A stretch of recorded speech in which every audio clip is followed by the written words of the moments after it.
Yo no sé si tú pudiste caminar los centros comerciales durante este Black Week, pero hasta el día miércoles en los malls parecía que no hubiera Black Week. No había gente, vacío. No había tampoco publicidad como otros años, que ha habido una gran publicidad en letreros.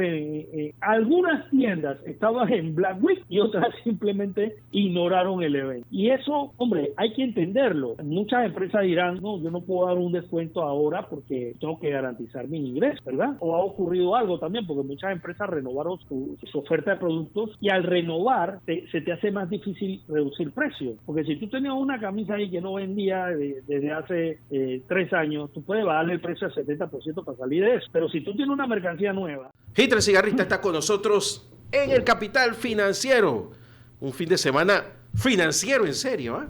Mucha gente interpretando las finanzas como si fuera la Sagrada Escritura o un contrato minero. Yo te voy a decir algo, Guillermo. Yo vi la noticia temprano el sábado. Nosotros nos tomamos nuestro tiempo para publicar, porque estas cosas en caliente, cuando salen, mucha gente opina y plantea cosas que no necesariamente son las correctas y no necesariamente son como se dice. A ver, te doy una. Por ejemplo, el informe por ningún lado le achaca a Martinelli que vayamos a caer, que vayamos a perder grado de inversión. Dice lo que tú y yo hemos hablado, que claro que hay una incertidumbre en el país porque no se sabe si él va a correr o no. Eso es lo primero. Pero lo segundo y más importante es, primero, Panamá no ha perdido el grado de inversión. Tampoco. Esa es la primera cosa que hay que aclararle a los oyentes. Y las perspectivas son totalmente subjetivas. Claro, las perspectivas van y vienen. Tú tienes perspectivas positivas, neutras y negativas. A ver, y ya las calificadoras de riesgo han venido advirtiendo a Panamá una serie de situaciones que se están dando que a ellas les preocupan, ¿no? El tema de la Caja del Seguro Social es un tema que le preocupa a las calificadoras de riesgo. ¿Por qué? Miren, vuelvo y repito, las calificadoras de riesgo no son más que la Asociación Panameña de Crédito Mundial. O sea, ellas lo que quieren determinar es si tú puedes o no puedes pagar tu deuda. Eso es lo que hacen las calificadoras de riesgo, evalúan al país para determinar si el país puede o no pagar una deuda. Entonces, ¿qué es lo que pasa con esta calificación de riesgo? Primero, mantienen la calificación de riesgo un país con grado de inversión, o sea, Panamá sigue manteniendo el grado de inversión. Lo que hacen es cambiar la perspectiva económica del país a negativa. Entre las razones que Moody's ha dado para esta decisión, Fitch, ¿verdad que?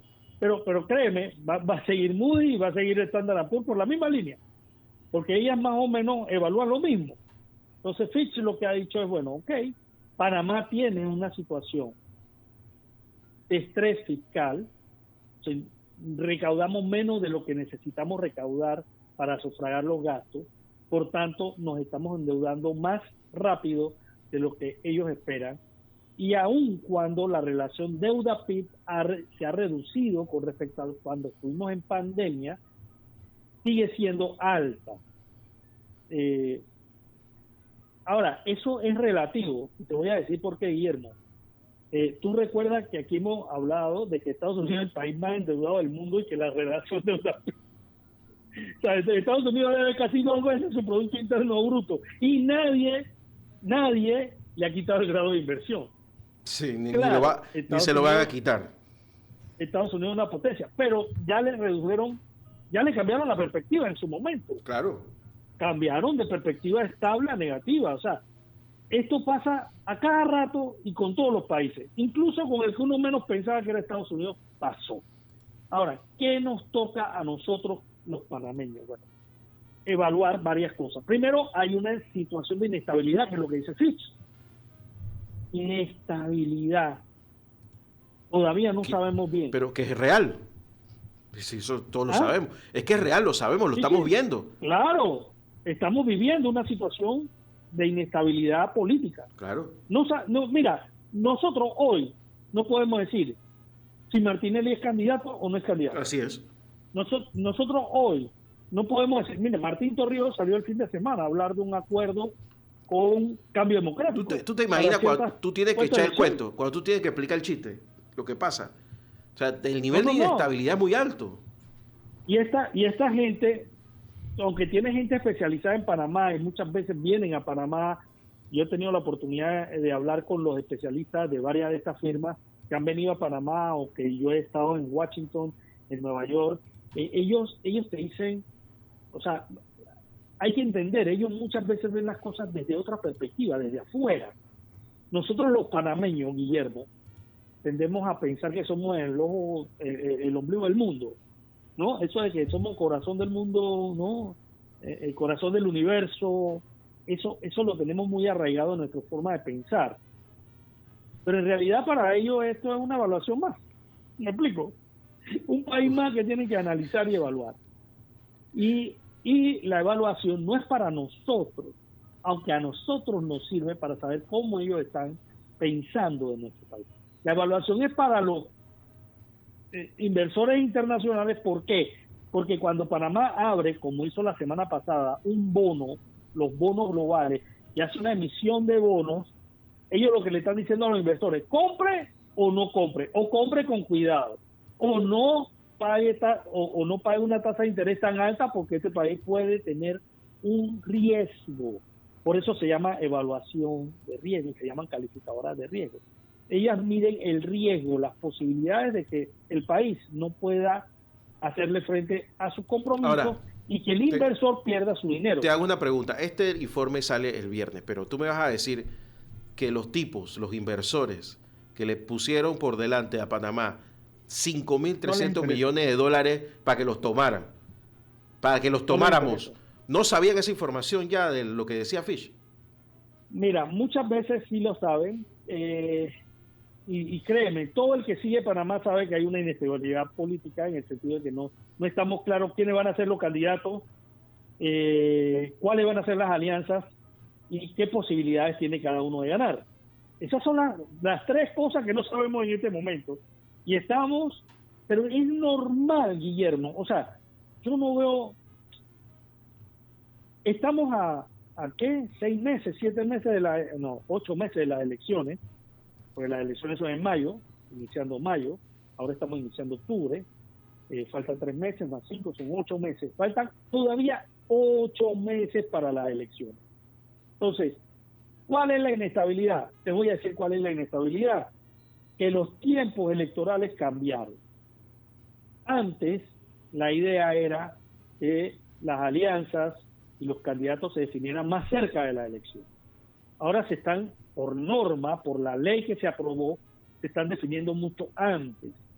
Y eso provoca mucha inestabilidad porque no da tiempo a los partidos políticos entre cumplir el calendario electoral y poder negociar una alianza propiamente tal. Fíjate que prácticamente han tenido 2 meses entre que salieron electos en las convenciones o en las primarias y han tenido que formar una alianza política. En 2 meses, Guillermo, ¿sabes todo lo que hay que hablar?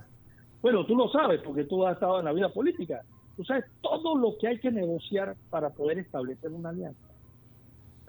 Sentarte, hablar de alcaldes, hablar de representantes, hablar de diputados, hablar de candidatos al Parlacén, hablar de la estrategia política, hablar de la agenda política, todas esas cosas se tienen que discutir y eso no toma 2 meses. Yo no sé a quién se le ocurrió este calendario electoral.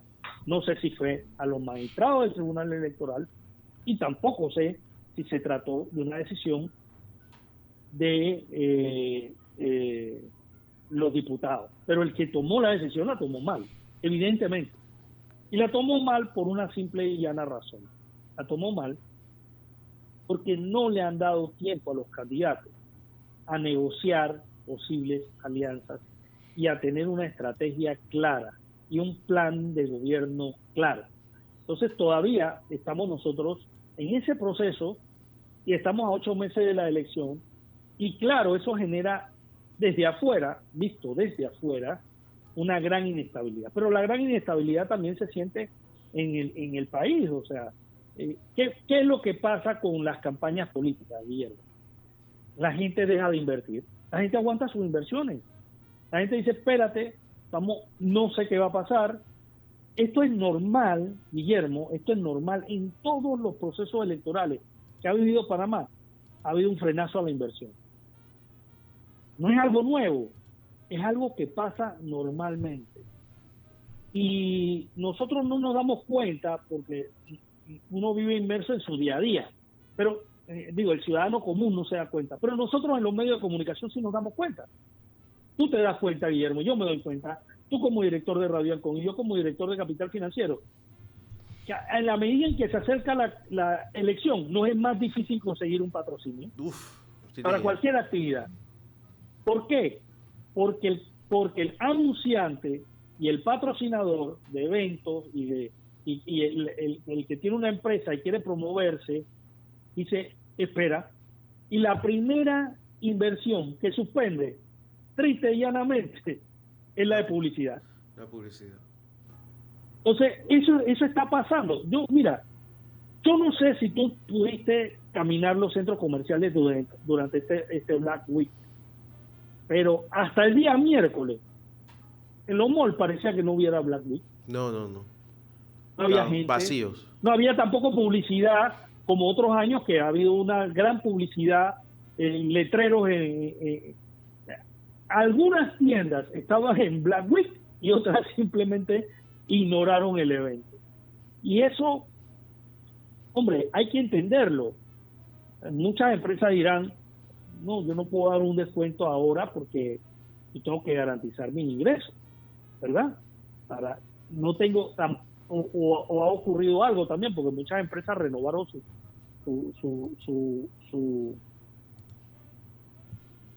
oferta de productos, y al renovar se te hace más difícil reducir precios, porque si tú tenías una camisa ahí que no vendía desde hace 3 años, tú puedes bajarle el precio al 70% para salir de eso. Pero si tú tienes una mercancía nueva que acabas de traer, que acabas de pagar, que acaba de llegar, tú dices, espérate, aquí no puedo meter un descuento del 60 o 30 o 40%. Entonces, todas esas cosas pasan. ¿Por qué? Porque en los periodos electorales hay normalmente incertidumbre. Ahora, vuelvo y repito, antes de que nos vayamos al cambio, Guillermo, esto es muy importante que la gente lo entienda. No se le ha reducido, no se le ha eliminado a Panamá, no se ha bajado la calificación de Panamá al nivel de perder el grado de inversión. Eso no ha pasado. Panamá sigue manteniendo el grado de inversión. Ahora, ¿qué les preocupa a las calificadoras de riesgo? Vuelvo a repetirlo: bajos ingresos, alto nivel de deuda, crecimiento de la planilla estatal,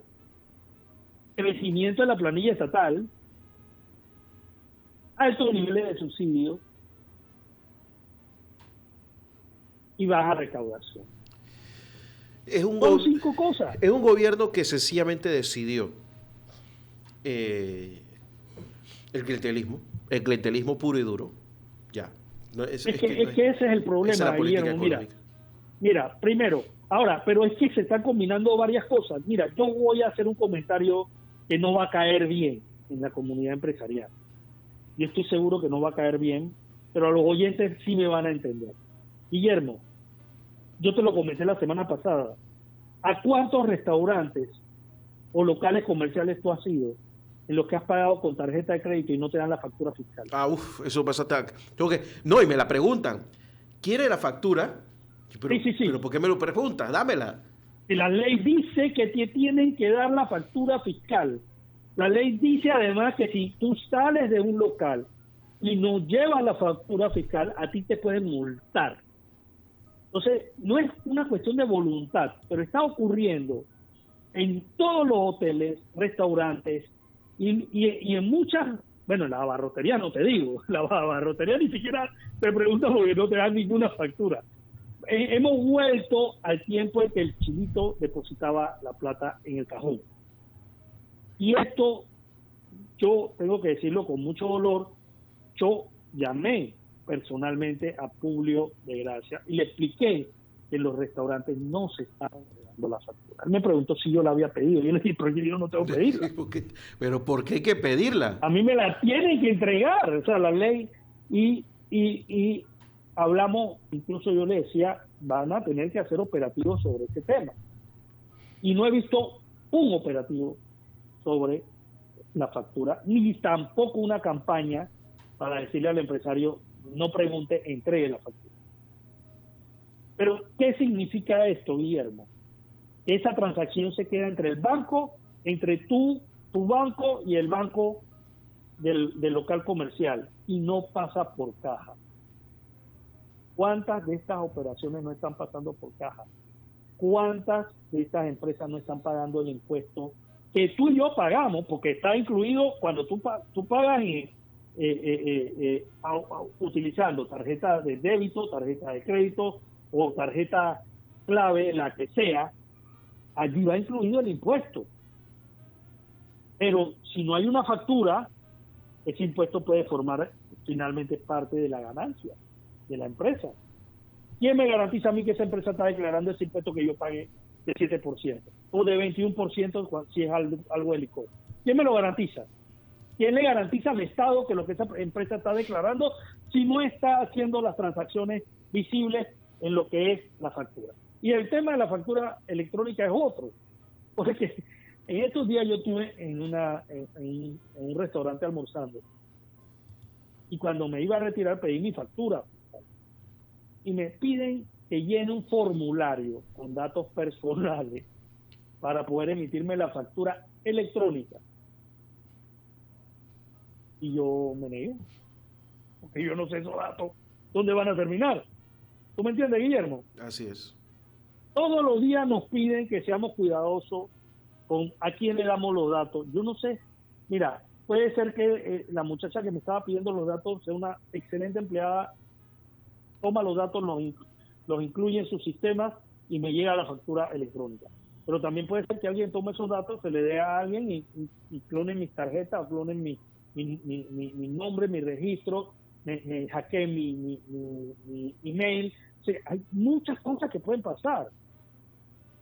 Entonces, ¿por qué le piden al ciudadano? ¿Por qué la misma DGI no hace una base de datos de los ciudadanos? O sea, que tú nada más tengas que dar tu número de cédula y ya a la persona le aparece quién soy y todos los datos que necesita, que son básicamente correo electrónico, cédula y más nada. Eso es todo lo que deben pedirte. No te deben pedir tu nombre, ni más nada que tu cédula y tu correo electrónico para que te llegue la factura. Pero hay muchos datos que te piden en esa oficina. Entonces yo simplemente no quise ignorar. Y esto es un tema, Guillermo, que tenemos que tratar con pinzas, porque quiere decir que la evasión fiscal y la subdeclaración están al orden del día. Y por eso el gobierno se está endeudando. Se está endeudando más porque hay gente que no está cumpliendo con su deber de pagar los impuestos que nosotros les pagamos a ellos para que transfieran al gobierno. Y mientras las autoridades no pongan mano dura en esto, mira, Guillermo, bueno, ya te dije, volvimos a la época de los chinitos, de los asiáticos, amigos asiáticos que agarran, tú les pagas y ellos agarran y tiran la plata en un cajón y vámonos. ¡Cring! Suena lo bien. Hemos vuelto a eso. Y el gobierno no hace nada. Lo peor es la inacción de las autoridades. Yo ya, o sea, con mi llamada, con mi WhatsApp, que yo le escribía a Publio de Gracia, explicándole la situación y explicándole que no era el primer restaurante. Y no es, ojo, no estamos hablando de la fondita, ni del cuarecuara, estamos hablando de restaurantes, incluso en hoteles. No, sí, no es generalizado, Restaurantes de todos los niveles, de alto perfil, me ha pasado en talleres, perfil. me ha pasado en talleres mecánicos. Y si no, te dicen, lo quieres con impuestos o sin impuestos. Sí, o sea, porque sí. no te dicen, bueno, señor, mire, lo que pasa es que no, ¿lo quieres con impuestos o sin impuestos? No, mira, tráeme el efectivo, porque así te hago una factura acá y te hago el descuento del impuesto. Sí.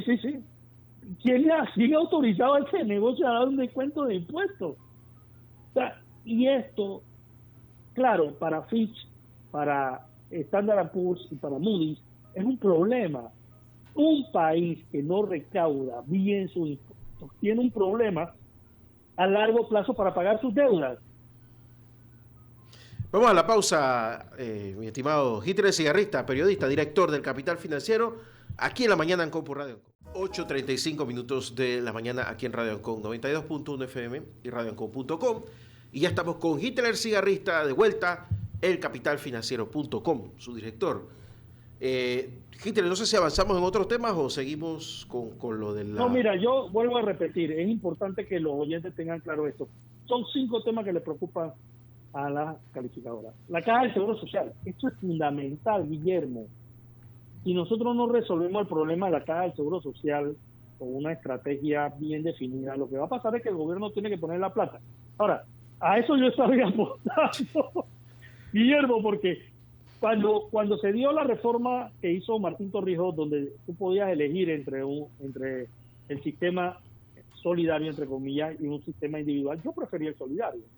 Porque a mí un dirigente francés que vino a ver el tema de la Caja del Seguro Social una vez, yo le hice una entrevista y le pregunté por qué los franceses apostaban por un sistema solidario en vez de tener un sistema como el de Estados Unidos, que es individual, ¿no? Donde tú haces tu ahorro y tú te garantizas tu propia jubilación. En el caso de las personas particulares, los empresarios, los trabajadores. Y él me decía, el Estado nunca quiebra. Claro, eso es así. Entonces, yo prefiero que me deba el Estado a que me deba un particular, una empresa, porque el Estado, la empresa puede quebrar, el Estado no va a quebrar. Pero si el Estado nunca quiebra, sí puede entrar en crisis. Entonces, el tema de la Caja del Seguro Social es un tema acuciante para las calificadoras, porque ¿qué significa eso? No es que el sistema vaya a colapsar, eso no es lo que les preocupa. Lo que les preocupa es que el Estado tenga que poner 2.000, 3.000, 4.000 millones de dólares al año para poder garantizar las jubilaciones, porque eso va a significar menos dinero para poder pagar. Vuelvo y repito, a estas empresas no les preocupa necesariamente el bienestar de los panameños. A ellos lo que les interesa es saber si Panamá puede o no puede pagar su deuda con los acreedores internacionales. Eso es lo que ellos evalúan. Entonces, lo que les preocupa a ellos es que Panamá tenga que destinar 3, 4.000 millones de dólares al año, 5.000 millones de dólares al año, a pagar pensiones en vez de poder pagar sus compromisos. Este es uno de los temas que más le preocupa. Por eso también le preocupan las recaudaciones, porque si usted no recauda lo suficiente, lo que tiene que hacer es endeudarse cada día más y más. Ese es como si usted gasta más de lo que gana. Obviamente sus deudas van a crecer y en la medida en que las deudas crecen, usted tiene que pagar más y cada vez tiene menos disponible para gastar. Esos son los problemas que tienen los países que entran en crisis de deuda. Y por supuesto está el tema del gasto público. Para estas empresas, ojo, ellas están acostumbradas a ver en América Latina planillas abultadas y todo lo que tú quieras, pero el tema para ellas es que en Panamá está creciendo muy rápido. O sea, la plantilla estatal, y ojo, y no está creciendo donde debe crecer, porque si tú le dices a estas empresas evaluadoras de riesgo, ok, la planilla estatal está creciendo porque estoy contratando médicos, porque estoy contratando enfermeras, porque estoy contratando docentes para mejorar la calidad de los servicios de salud y educación, estoy contratando más empresas para construir, para el desarrollo de infraestructura vial. Ellas dicen, ok, está bien, lo entiendo, o sea, eso es válido, pero cuando tú contratas gente para que gane un salario y no para que trabaje, para que, no, gente sin calificación, sin posibilidades de aportarte algo al gobierno o resolver estos problemas de salud y educación que tenemos, simple y llanamente esta empresa dice que está gastándote el dinero mal. Y luego está el tema de, ok, los subsidios. Mira, todas estas empresas entienden lo que se llaman transferencias monetarias condicionadas, no son subsidios, son transferencias condicionadas a que la persona que recibe el beneficio haga algo. Por eso, el vale digital te pone de que tiene que cumplir no sé cuántas horas en el INADA y tiene que, porque no pueden darlo por dar. Porque hay una norma que establece que las transferencias monetarias tienen que estar condicionadas a determinada acción que tiene que realizar el ciudadano. Bien, estas transferencias, ellos las han visto en Brasil, las han visto en otros países, en Ecuador, Bolivia, en otros países, incluso Colombia, Chile. Ellos las ven, ellos saben que eso existe y están conscientes. El problema de Panamá es que se crearon varias en pandemia y todavía siguen. Siguen ahí. Ya la pandemia se acabó. Oye, pero el decreto global sigue ahí, Hitler, el decreto todavía está vigente. Bueno, pero a nivel, pero imagínate estas empresas que operan en Estados Unidos donde hace rato se acabaron las normas excepcionales por pandemia. Y ellos ven esto y dicen, bueno, espérate, aquí hay un problema grave. Bien, al final, ¿en qué se traduce todo esto? Más deuda, menos capacidad de pago y por tanto un riesgo mayor de default. Default es no pago. Y fíjese, Estados Unidos estuvo en riesgo de default la semana pasada.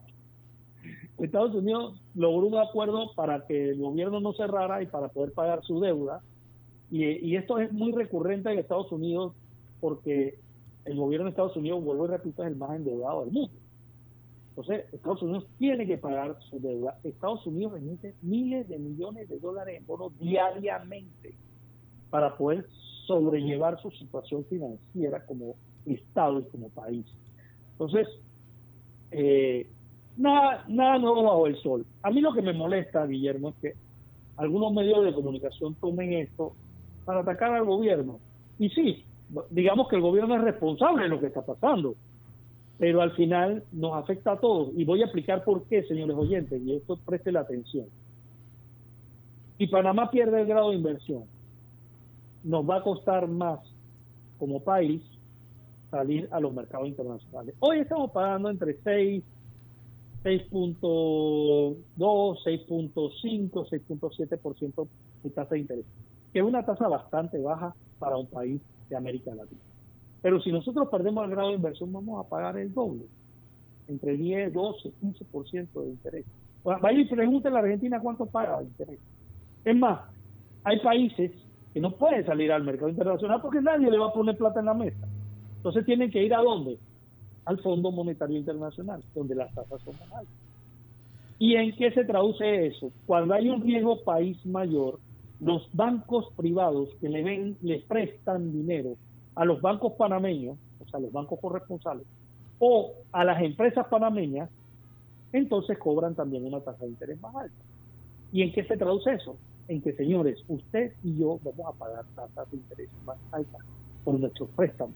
Así de fácil. Eso es lo que el grado de inversión implica para el ciudadano común. Vamos a pagar más si perdemos el grado de inversión.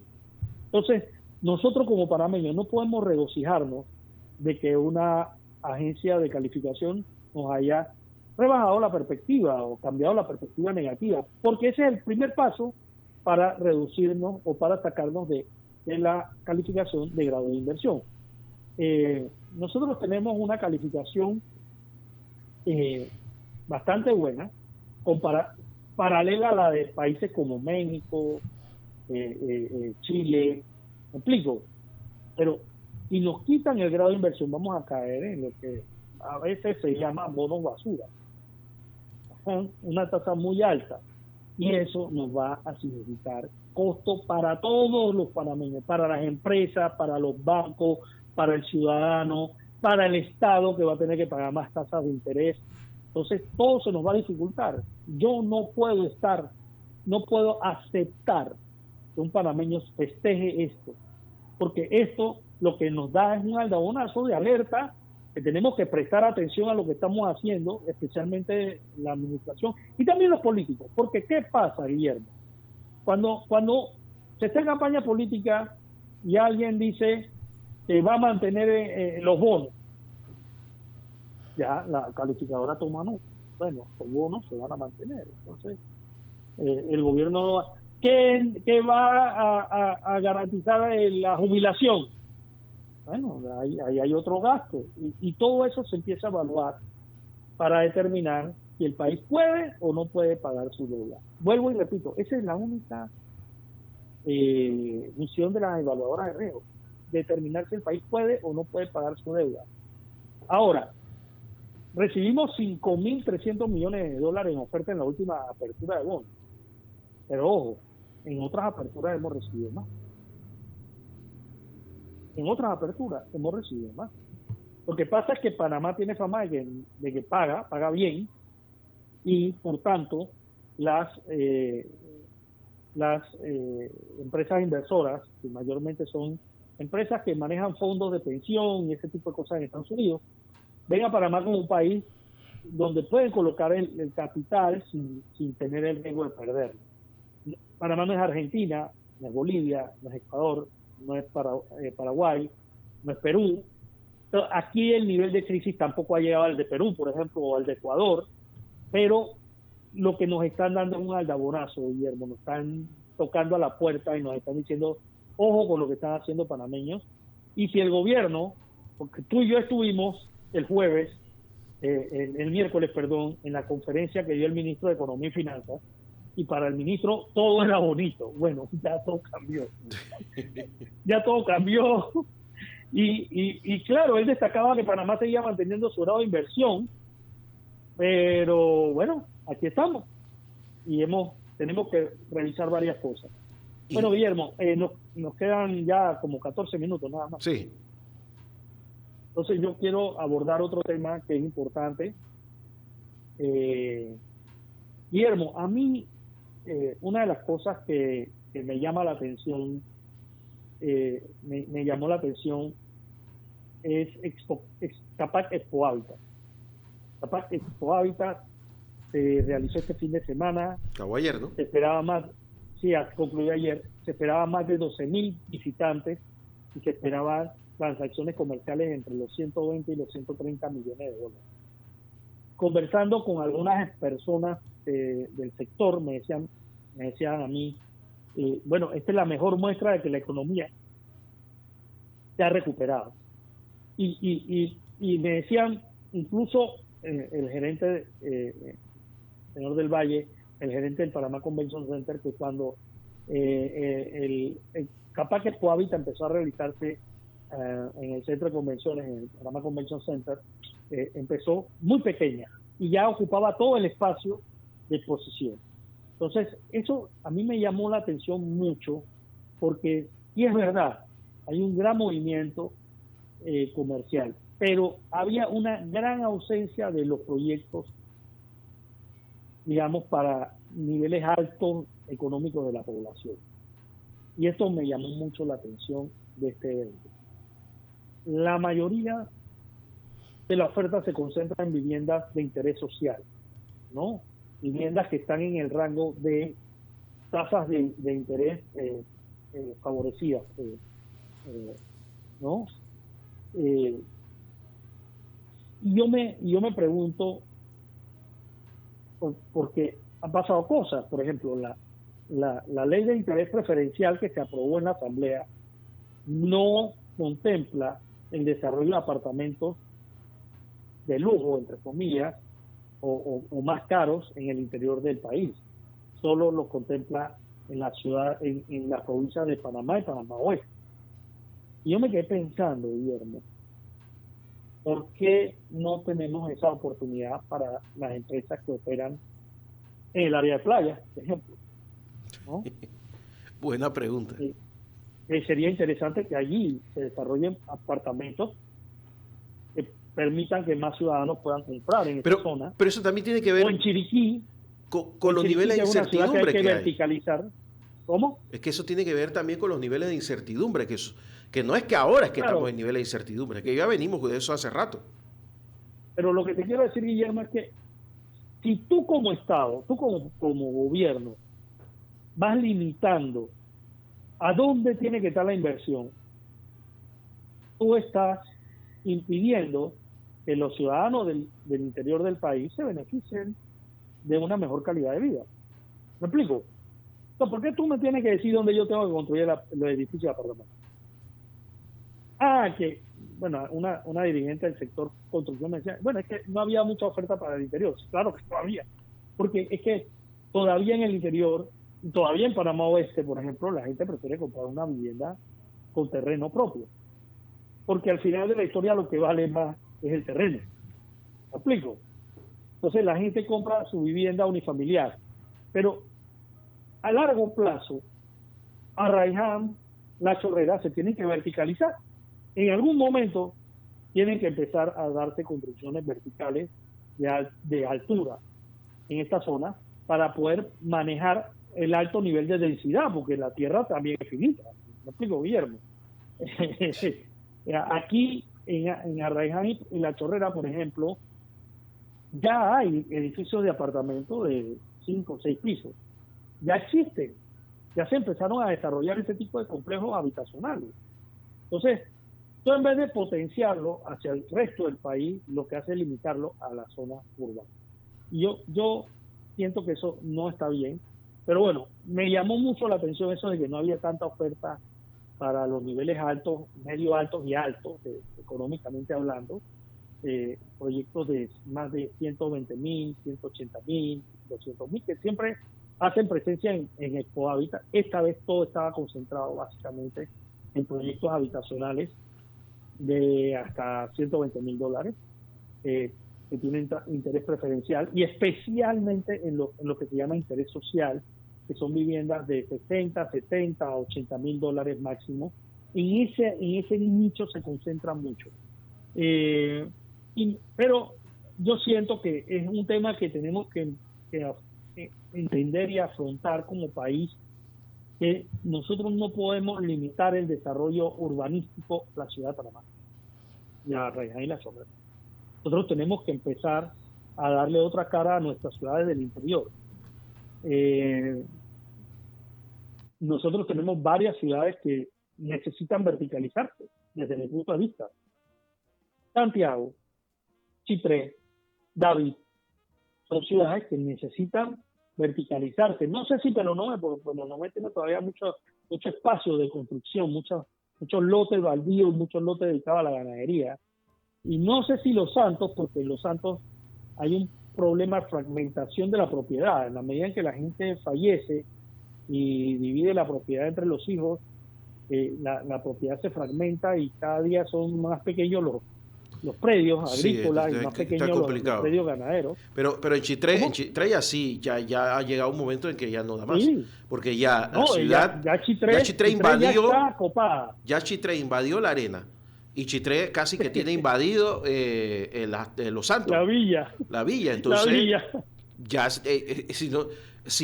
de todo lo que has dicho, incluyendo David, que todavía tiene espacio.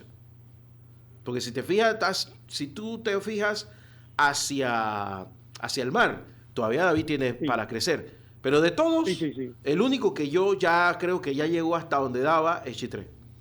Ya de aquí en adelante verticalizarlo. Chitré tiene que verticalizarse. Y ojo, que este es un dato gratis. Chitré está atrapado entre el mar, Monagrillo, la arena y la villa. Ahí no cabes ya está metido allá adentro. Bueno, mira, yo te voy a decir, una zona que está en desarrollo, que yo tenía años que no tomaba esta ruta, es hacia Bocaparita, en Monagrillo. Bueno, allá hay cualquier cantidad de casas, y ahora hay hasta urbanizaciones. Claro, pues la gente sigue extendiéndose hacia donde puede y tienen una buena carretera. Eso sí hay que admitir que tienen una carretera que se hizo recientemente muy buena. Pero yo te digo, me sorprendió la cantidad de gente que vive hacia allá, porque eso era antes, ahí no vivía nadie, para allá no iba nadie, a esta zona del Retén y más allá. No, hasta Bocaparita ya tú puedes encontrar viviendas bien desarrolladas, bien construidas y barriadas también en esa zona de Monagrillo, y yo quedé sorprendido, Guillermo. Y el caso de las ciudades, que ya son ciudades, porque nosotros tenemos esa ficción de llamarles distritos. Son ciudades. Sí. San Miguelito es una ciudad, La Chorrera es una ciudad, Arraiján es una ciudad, y ya tienen que ser tratadas como tales. Sí, pero el problema que nosotros tenemos es que nuestros alcaldes no entienden el fenómeno y no se ponen al día. Mira, aquí en Arraiján hay 1000 problemas y el alcalde viene de usted, señor Rollins, nadie lo ve, nadie sabe, yo no sé ni cómo se ve, ¿no? Lo vi en la campaña anterior y no lo he visto más, y lo vi un día, pasando por aquí pidiendo el voto, No, por no. mi residencia. Es el que dice que no. lo bueno no se cambia. Bueno, yo no sé, pero yo lo que sí te puedo decir, Guillermo, que esto es un tema interesante. Ahora, otro tema interesante que salió en Época Paz y que vamos a publicar hoy en Capital Financiero, escuche, oyente, hoy en Capital Financiero vamos a explicarle dónde está la deuda entre el Estado y sus contratistas. ¿Cuánto tú crees que debemos? Yo hablé con un par que, que el Estado les debe plata que están en la lona. Bueno, la deuda se mantiene en $300 millones. Y esto me lo explicó el presidente de la CAPAC, Carlos Allen, explicó. El problema es que pagan, sí pagan, pero se suma nueva deuda. Claro, porque estás pagando deuda vieja. Demoran tanto tiempo de pagar que cuando vas a pagar ya es para que arranques el otro proyecto. Entonces se acumula y al final seguimos en el mismo número, 300 millones. Sí. 300 millones de dólares le debe el Estado a las empresas constructoras del país. Y entonces, con los problemas sociales, ¿no? En Changuinola está parado en este momento y casi todo Colón. Bocas del Toro. Ahora mismo, yo estoy viendo unas fotos aquí. Y cada vez que se le ocurre a nuestros hermanos indígenas ahí parado. En el área de Tolé, cierra la calle. Transporte público y comercio están cerrados completamente en Changuinola. Y bueno, las invasiones, cierre de calle y el desastre. Bueno, mira, hay un tema a este paso se lo vamos a terminar devolviendo a Costa Rica. Sí, hay un tema final que voy a tocar así por unos minutitos, que es el tema del contrato de la mina. Se suspendió la discusión. Se le pidió al Ejecutivo que lo retire y que haga algunas adecuaciones para poder discutir. Pero fíjate lo importante que es el tema de la mina, que está entre los puntos que para Fitch son importantes para determinar el grado de inversión de Panamá. ¿Por qué? Porque esos son ingresos fiscales. Esa parte no la leyó nadie, parece, porque te diste cuenta que todo el mundo la saltó. Esa es la parte que nadie vio. Yo te voy a decir una cosa, Guillermo. Este año el gobierno debía recibir más de 650 millones una vez aprobado el contrato y ejecutorial. O sea, una vez se aprueba el contrato en la Asamblea y el presidente lo rubrica con su firma, la empresa tenía que pagarle al Estado $300 millones el año pasado y más de 300 millones de dólares. Y el informe es claro, porque los informes financieros tienen una ventaja, que son financieros. Entonces, no se prestan a interpretación, porque dicen exactamente lo que es, porque se basan en números. Y claramente el informe de Fitch pone a la situación de Minera Panamá como una de las ventajas que impide que ellos siquiera piensen en quitar el grado de inversión a Panamá, porque a perspectiva a largo plazo es un ingreso. Mira, Guillermo, una cosa triste es que muchos panameños no entienden esto y piden que se defenestre. Ahora han pedido hasta un referéndum para un tema que ya está zanjado. Una irresponsabilidad de un nivel. Claro, pero ¿sabe por qué lo piden? Mira, los candidatos lo piden porque saben que no va a pasar. Tú sabes una cosa, Guillermo, yo me preguntaría, para empezar, en todos los países socialistas del mundo se ha hecho minería. Todos. En la RDA, en la Unión Soviética, en China, Cuba, Venezuela está lleno de minería. En Bolivia, ¿Por qué no van allá? ¿Por qué no van frente a la embajada de Cuba y se encadenan a los árboles ahí? Eso es porque el capitalismo salvaje, no podemos decir eso. Segundo, importante, ¿con qué sustituimos esos ingresos? Dame la solución. Dice que lo pongas de guías turísticos, dijo uno en la asamblea. Sí, no, esos son los ingresos de las personas. Tú vas a crear 4.000 guías turísticos para trabajar en Coclé, eso es un absurdo. Okay. Pero además, yo estoy hablando de los ingresos de fisco. Hoy cobra poco, hoy cobramos poco porque sí, pero para eso se está haciendo un nuevo contrato, para cobrar más. Ah, no, eso no me sirve. Claro, no te sirve, porque de alguna forma tú necesitas que esto entre en crisis. Necesitamos que esto entre en crisis. Necesita la oposición, necesita la izquierda, necesita la derecha, que esto entre en crisis. Pero señores, en este barco vamos todos. Tú sabes que yo creo que nosotros tenemos que graficar mejor a Venezuela, porque el panameño no se ha dado cuenta de lo que pasó en Venezuela.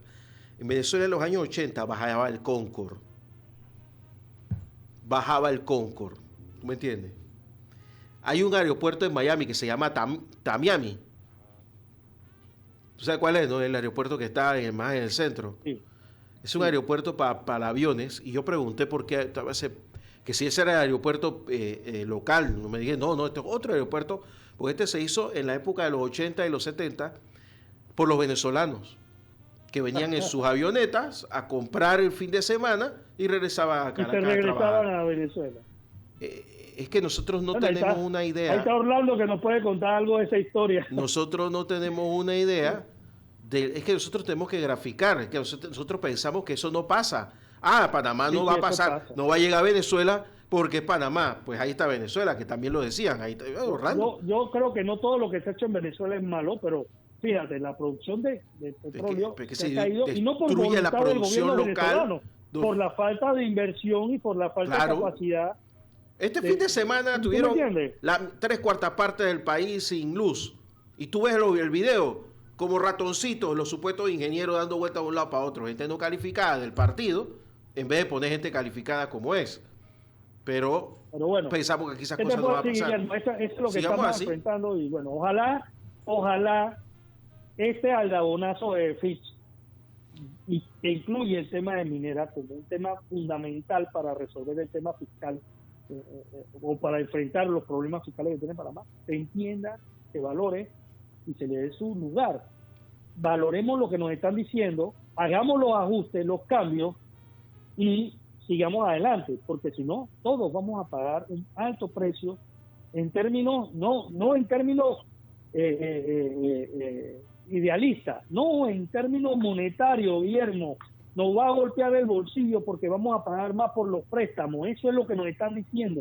Y si usted no lo entiende, y si usted que tiene una empresa no lo entiende, y si usted que es dirigente sindical no entiende que eso va a significar que las empresas van a gastar más y que van a contratar menos y que va a haber menos personal y que usted va a recibir menos cuotas sindical, estamos mal. O sea, estas cosas no son aisladas, nos afectan a todos. No afectan a la empresa, no afectan al banco, no afectan al ciudadano solamente, nos afectan a todos. Hitler Cigarrista, gracias por estar con nosotros a esta hora de la mañana. Nos vamos, que vamos a la pausa, que ya veo a Orlando Goncalves listo, aquí en la mañana en Compu Radio.